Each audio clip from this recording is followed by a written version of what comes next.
આપણે ઘણા બધા પોઈન્ટ નીકાળી લીધા છે ચેપ્ટર 1 માંથી. એટલે જે મિત્રો જો આજે જોડાતા હોય તો એ મિત્રોને વિનંતી છે કે એ સૌથી પહેલાં આગળના લેક્ચરને રિફર કરી લે, જેથી એમને પોઈન્ટમાં ક્લિયરિટી આવી જાય. અને મિત્રો આપણે 1, 2, 3, 4, 5, 6 એ રીતે લેક્ચરના નંબર્સ આપીએ છીએ, એટલે તમને બી આઈડિયા રહેશે કે તમારે કયો નંબર પહેલાં અટેન્ડ કરવાનો છે. તો વિનંતી એ છે કે સિરિયલ વાઇઝ જો તમે અભ્યાસ કરતા રહેશો તો તમને વધારે મજા પડશે.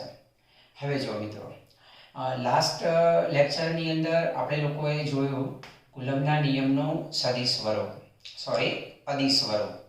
આપણે લાસ્ટ લેક્ચરમાં જોયું કુલમ્બના નિયમનું અદિશ સ્વરૂપ. હવે એમાં આપણે બળનું સૂત્ર બનાવ્યું, અને સૂત્ર કયું હતું? તો F =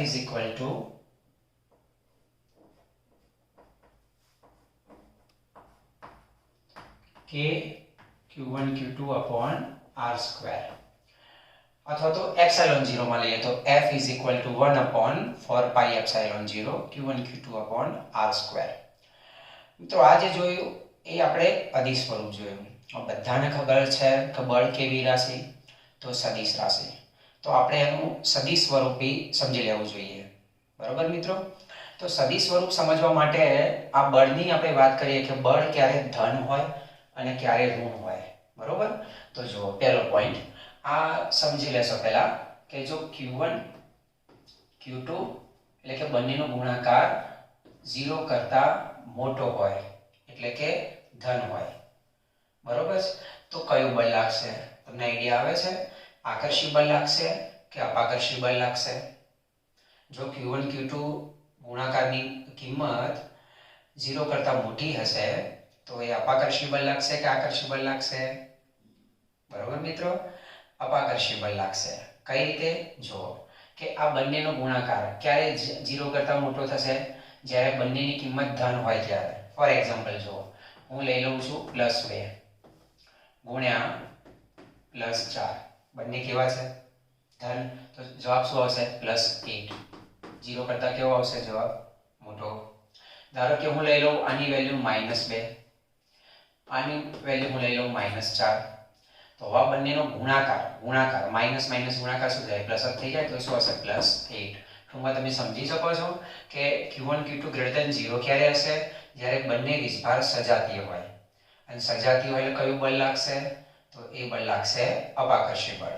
તો આ બળની દિશા કઈ રીતે દર્શાવાય? તો એ જુઓ, અહીંયા હું લઈ લઉં છું Q1 અને અહીંયા હું લઈ લઉં છું Q2. આ બંનેને જોડતી રેખા છે. આપણે યાદ કરો ગઈકાલે નિયમમાં વાત કરી કે બળની દિશા ક્યાં હશે?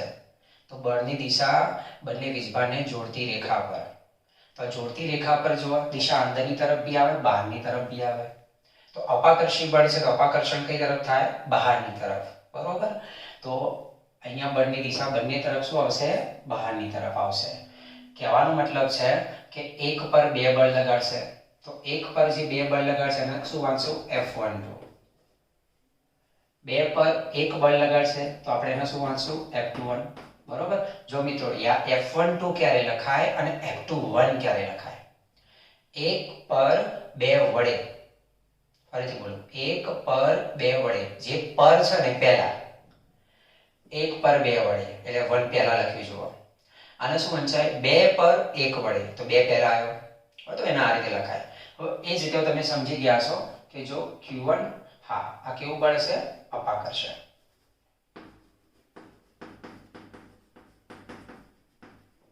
એ જ રીતે જો Q1 Q2 <0, હવે આઈડિયા આવી ગયો છે.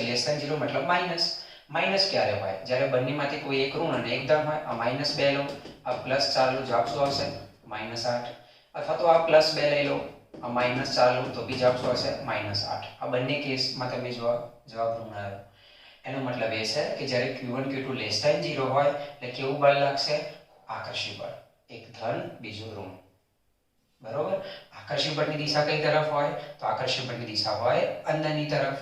તો આપણે એ જ ચર્ચા ફરીથી કરીએ. અહીંયા આપણે વીજભાર Q1 લઈ લઈએ, અહીંયા આપણે વીજભાર Q2 લઈ લઈએ. બંનેને જોડતી રેખા હશે. બરોબર? પણ હવે જુઓ, આ બંને બળની દિશા કઈ તરફ રહેશે? અંદરની તરફ. એટલે અહીંયા આપણે લખશું F12 1 પર 2 વડે.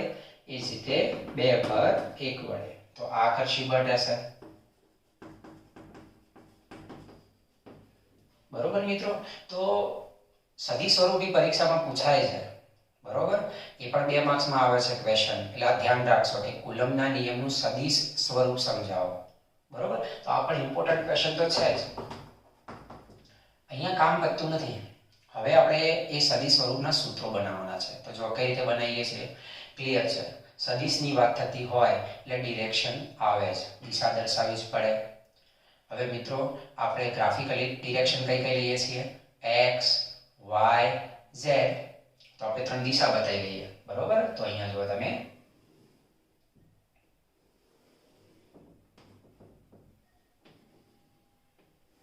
બરોબર, કોઈ બી એક ડિરેક્શન એક્સ કહી દો, બીજી ડિરેક્શનનો વાય કહી દો અને ત્રીજી ડિરેક્શનને ઝેડ કહી દો. 3 અક્ષ જે બિંદુ આગળ મળે છે અને આપણે સંદર્ભ બિંદુ, ઉગમ બિંદુ તરીકે લઈએ છીએ, જેને આપણે 0 વડે દર્શાવી દઈએ, ઓ બિંદુ કહી દઈએ તો પણ ચાલે, બરોબર છે. તો આ છે બિંદુ ઓ, ઓરિજિન.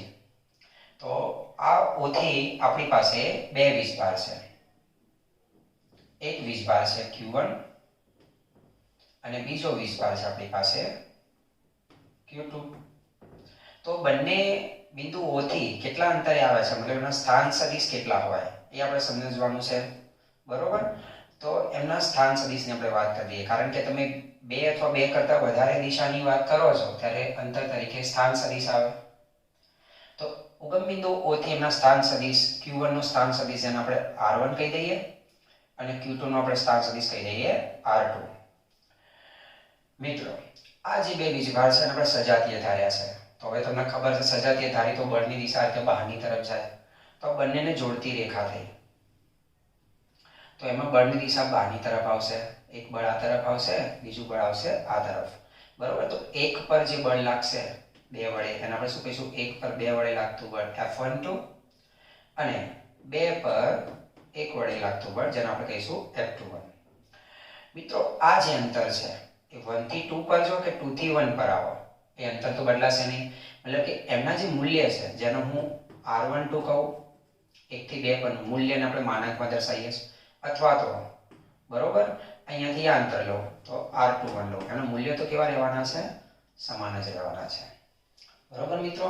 હા, તો હવે જો પરીક્ષામાં ક્વેશ્ચન પૂછાય છે, આ કમ્પલસરી છે, તમારે આકૃતિ દોરવાની રહેશે, નહીં તો માર્ક કપાઈ જશે, બરોબર છે. તો ફરીથી એકવાર XYZ યામ પદ્ધતિમાં Q1 ને Q2 વીજભારના સ્થાન સદિશ છે R1 ને R2, એમના પર લાગતા અપાકર્ષી બળ આપણે બહારની તરફ બતાવી દીધા F12 અને F21, બરોબર, જેમના અંતર R12 અને R21 કેવા રહેશે, સમાન રહેશે.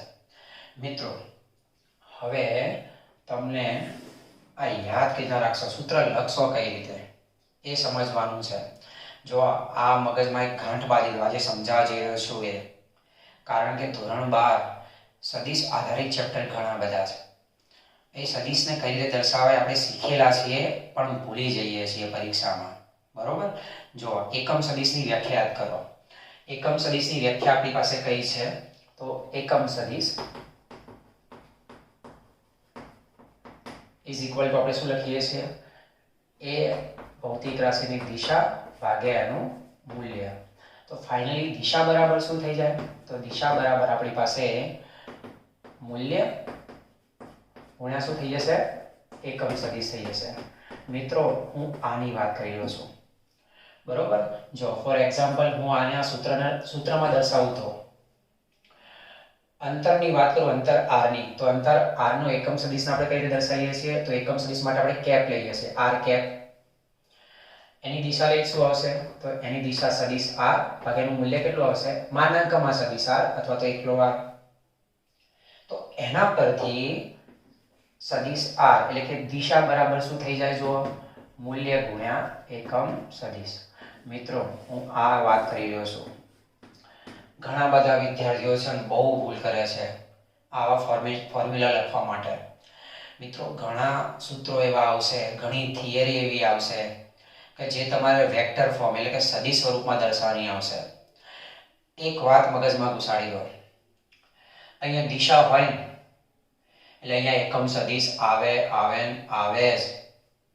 વિદ્યાર્થીઓ શું કરતા હોય છે, દિશા ના લખે અને એકલો એકમ સદિશ લખી દે, અથવા દિશા લખે તો એકમ સદિશ ના લખે, અહીંયા તમારા માર્ક આવવાના નથી, માર્ક ઉડી જ જશે અહીંયા, બરોબર છે।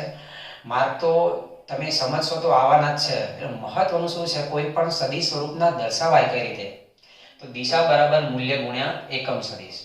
જો પરીક્ષામાં નથી લખવાનું, આ તો કઈ રીતે સૂત્ર લખાય હું સમજાવી રહ્યો છું, બરોબર। એટલે આટલો ભાગ છોડી દો, આ પરીક્ષામાં તમારે નથી લખવાનું। પણ હવે આપણે અહીંયાથી અહીંયા આવી જઈએ આગળ। હવે આપણે બે સૂત્રો લખવાના છે, કાં તો 1 પર 2 વડે બળ લાગશે અથવા 2 પર 1 વડે બળ લાગશે, બરોબર। તો આપણે આ રીતે લખાય, કણ 1 પર અથવા વીજભાર 1 પર કણ 2 વડે લાગતું બળ। બળ હોય એટલે બળના તમે લખવાના 1 પર, એ કોણ પહેલા રહેશે 1, તો F12। જો આ જુઓ, આ દિશા આવી ગઈ, આ બળની દિશા આવી। હવે શું આવે, બળનું મૂલ્ય આવે, અહીંથી જુઓ બળનું મૂલ્ય, એ મૂલ્ય એટલે શું, કુલમ્બનો નિયમ। તો કેટલો રહેશે, K Q1 Q2 અપોન, હવે જો અંતર તરીકે r² ના લેવાય, 1 અને 2 વચ્ચેનું ડિસ્ટન્સ એટલે શું આવશે, r12 નો સ્ક્વેર। આ જો મૂલ્ય થઈ ગયું, દિશા આવી ગઈ, મૂલ્ય આવી ગયું, હવે શું આવશે, એકમ સદિશ। તો કોનો એકમ સદિશ, અંતરનો। તો અંતર કયું છે, r12, તો અહીંયા શું આવશે, r12 ની કેપ, ટોપી, r12 ને ટોપી પહેરાવી દીધી, બરોબર। આ છે ને, આ તમે ધ્યાન નથી રાખતા। દિશા હોય ને, ડાબી બાજુ દિશા હોય એટલે જમણી બાજુ એકમ સદિશ આવે ને આવે ને આવે છે। આને આપણે કઈ ના લખીએ છીએ, તો આનું સૂત્ર આપણે ક્લિયર છે, અહીંથી ક્લિયર થઈ જાય ને, કે જ્યાં r12 ઇઝ ઇક્વલ ટુ શું આવશે, સદિશ r12 ભાગ્યા એનું મૂલ્ય r12। આને દાખલામાં સોલ્વ કરવાનું આવશે, તો આ કઈ રીતે શોધાય, તો આપણે અહીં જોઈ શકીએ કે r12 સદિશ ઇઝ ઇક્વલ ટુ, એને લખાશે કઈ રીતે, r1 માઇનસ r2, અને આ મૂલ્ય તો r12 ઇઝ ઇક્વલ ટુ, આપણે એને કઈ રીતે લખીએ છીએ, માનાંકમાં લખી શકાય, બરોબર છે। અને આ રીતે લખો, બરોબર છે, અથવા તો આ રીતે લખો, આ બંને સરખું જ છે। તો એના બરાબર શું લખાશે, માનાંકમાં સદિશ r1 માઇનસ સદિશ r2, આ રીતે। તો આ દર્શાવવું જરૂરી છે, આ બધું લખવા માટે। તો અહીંયા આને રિપ્લેસ કરું છું જોવા સૂત્રથી, તો આપણી પાસે શું બનશે, F12 is equal to K Q1 Q2 upon, હવે અહીંયા જો યુનિટ વેક્ટર એકમ સદિશ નીકળી જાય છે, એની જગ્યાએ દિશા આવી જશે, તો અહીંયા શું આવશે, r12 ની દિશા ભાગ્યા, અહીંયા તમે r12 નો સ્ક્વેર તો છે જ, પણ અહીંયા સૂત્રમાં શું આવશે, r12 ની દિશા ભાગ્યા મૂલ્ય, r12 નો સ્ક્વેર તો છે જ, તો બીજો એક r12 આવી ગયો, તો અહીંયા શું થઈ જશે, r12 નો ક્યુબ થઈ જશે, બરોબર મિત્રો। હવે હજી બીજો એક સ્ટેપ વધારવો હોય તો વધારી શકાય, તમે r12 ની જગ્યાએ લખી દો, r12 ની જગ્યાએ લખી દો, મૂલ્યની જગ્યાએ, તો શું બનશે, therefore F12 is equal to K Q1 Q2 upon, અહીંયા તમે શું લખવાના, સદિશ r1 માઇનસ સદિશ r2, જ્યારે તમે અહીંયા શું લખવાના, સદિશ r1 માઇનસ સદિશ r2 ના માનાંકનો ઘન। જો મિત્રો, તો આ ત્રણ રીતે તમે આ સૂત્રનો ઉપયોગ કરી શકો છો। આ થયું સદિશ સ્વરૂપ। આ જ રીતે, બરોબર છે, આ જ રીતે કણ 2 પર કણ 1 વડે લાગતું બળ, હું મિત્રો સીધું સૂત્ર લખી દઈશ, તો કણ 2 પર એટલે આપણે અહીંયા શું આવશે, F21 ઇઝ ઇક્વલ ટુ, આ ફોર્મમાં લખીએ શું આવશે, મૂલ્ય બળનું K Q1 Q2, પણ અહીંયા જોવા શું આવશે, 21, તો અહીંયા શું આવશે, r21 નો સ્ક્વેર, અહીંયા શું આવશે, r21 ની કેપ, બરોબર છે। આ સૂત્રને આપણે આગળ રિપ્લેસ કરીએ। હવે r21 તો તમને આવડી જાય ને કે r21 એટલે શું થશે, તો જ્યાં, બરોબર છે, r21 ની કેપ બરાબર શું થશે, r21 ની દિશા ભાગ્યા r21 નું મૂલ્ય, એને લખવું તો લખી શકાય ને, r21 ની દિશા બરાબર શું આવશે, સદિશ r2 માઇનસ સદિશ r1, અને એનું મૂલ્ય કઈ રીતે થઈ જશે, તો r21 બરાબર, એને આ રીતે બી લખી શકાય, તો એ શું આવશે, માનાંકમાં r2 માઇનસ r1, બરોબર। તો હવે એ સૂત્રને આપણે ડાયરેક્ટ લખી દઈએ, તો શું બનશે, F21 is equal to K Q1 Q2 upon અહીંયા લખું શું લખાશે R21 ની દિશા અહીંયા શું આવશે R21 નો ક્યુબ આવી જશે ઇઝ ઇક્વલ ટુ આપણે લખવું તો શું લખશું કે Q1 Q2 અહીંયા આપણે લખવું શું આવશે સદિશ R2 માઇનસ સદિશ R1 અહીંયા શું આવશે R2 માઇનસ R1 નો માનાંક અને એનો પણ શું આવશે ઘન આવશે તો જો આ બીજું આપણે એક સ્વરૂપ બનાવી લીધું આટલું 2 માર્ક્સમાં આવે છે પરીક્ષાની અંદર બરોબર છે મિત્રો તો ફરીથી એકવાર પરીક્ષાની અંદર ક્વેશ્ચન પૂછાય છે સદિશ સ્વરૂપ કુલમ્બના નિયમનું સદિશ સ્વરૂપ તો તમે આ 2 પોઈન્ટ બતાવી દો એના પછી તમે આકૃતિ પર જતા રહો એમાં Q1 Q2 દર્શાવી દો એના સ્થાન સદિશ દર્શાવો બળની દિશા ખાસ બતાવો F12 અને F21 બરોબર છે યાદ રાખવા માટે તમે આ સૂત્ર કઈ રીતે લખવા એના માટે જો આપણી પાસે આ રીત છે તો તમે આ પોઈન્ટ ધ્યાન રાખશો મિત્રો આ કઈ રીતે સોલ્વ કરવું એ ક્લિયર છે ને ધારો કે R12 છે તો કઈ રીતે શોધાય ફોર એક્ઝામ્પલ જો આપણે દાખલા આવશે તો તમને R1 આપી દેશે R1 બરાબર તમને કેટલો આપશે તો R1 બરાબર ધારો કે તમને આપશે 1 2 અને 3 એ તમને R2 આપી દેશે અને R2 ધારો કે તમને આપી દેશે 4 6 તમને આપી દેશે 9 આવા આપી દેશે તો હવે શોધાય કઈ રીતે આવડવું જોઈએ R1 R2 કેના શોધાય તો R1 R2 શોધવું હોય તો x માંથી x બાદ થાય R1 R2 તો x માંથી x બાદ થાય તો 1 4 is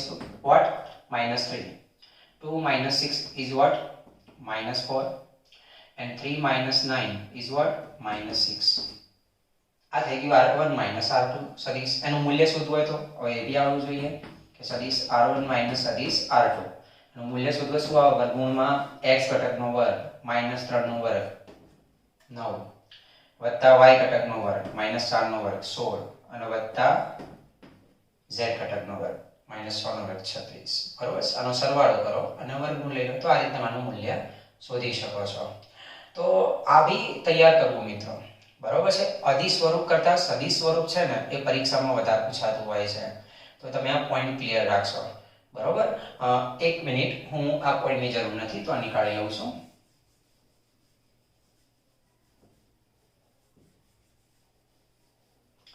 એક સામાન્ય પોઈન્ટ સમજી લઈએ આપણે છેલ્લે તમને એક ટૂંકો પ્રશ્ન પૂછાય અને ટૂંકો પ્રશ્ન કયો કે કુલમ્બનો નિયમ કયા નિયમનું સમર્થન કરે છે બરોબર તો જુઓ એ કયા નિયમનું હવે તમે અહીંયા આવી જાઓ જો આ શું છે સદિશ R12 આ શું છે સદિશ R21 તો R12 અને R21 અને R12 આ જે દિશા તમે જોવો છો બંને કેવી થવાની વિરુદ્ધ તો આવું કહી શકાય ને કે R12 is equal to દિશાની વાત છે is equal to સદિશ R12 પણ કેવું માઈનસ બંનેની દિશા મૂલ્ય સમાન પણ દિશા તો કેવી થવાની વિરુદ્ધ તો આ છે આપણો માટે સમીકરણ નંબર આ રહ્યું સમીકરણ નંબર 1 અને એ જ રીતે આ છે આપણા માટે સમીકરણ નંબર 2 તો હું આ સમીકરણ નંબર 2 માં જો R21 ની જગ્યાએ -R12 મૂકી દઉં તો આ બળ કેવું થઈ જશે માઈનસ એનો મતલબ આ બળ અને આ બળ માટે શું કહી શકાય સદિશ F12 is equal to સદિશ F21 પરંતુ કેવું માઈનસ હવે બોલો ક્લિયર ને ન્યૂટનનો ત્રીજો નિયમ બરોબર તો ક્લિયર છે આ કયા નિયમનું સમર્થન કરે છે ન્યૂટનના ત્રીજા નિયમનું સમર્થન કરે છે મિત્રો તો આ એક ઇમ્પોર્ટન્ટ ટોપિક પતી ગયો છે તો અત્યાર સુધી આપણે જોઈ લીધું છે બરોબર એમાં મહત્વનો કુલમ્બના નિયમ આવી ગયો એનું અદિશ સ્વરૂપ આવી ગયું એનું સદિશ સ્વરૂપ આવી ગયું અને વીજભારનું ક્વોન્ટમીકરણ આ ટોપિક પર તમારે ધ્યાન રાખવાનું છે તમે સ્ક્રીનશોટ પાડી લેજો સ્ટે હોમ સ્ટે સેફ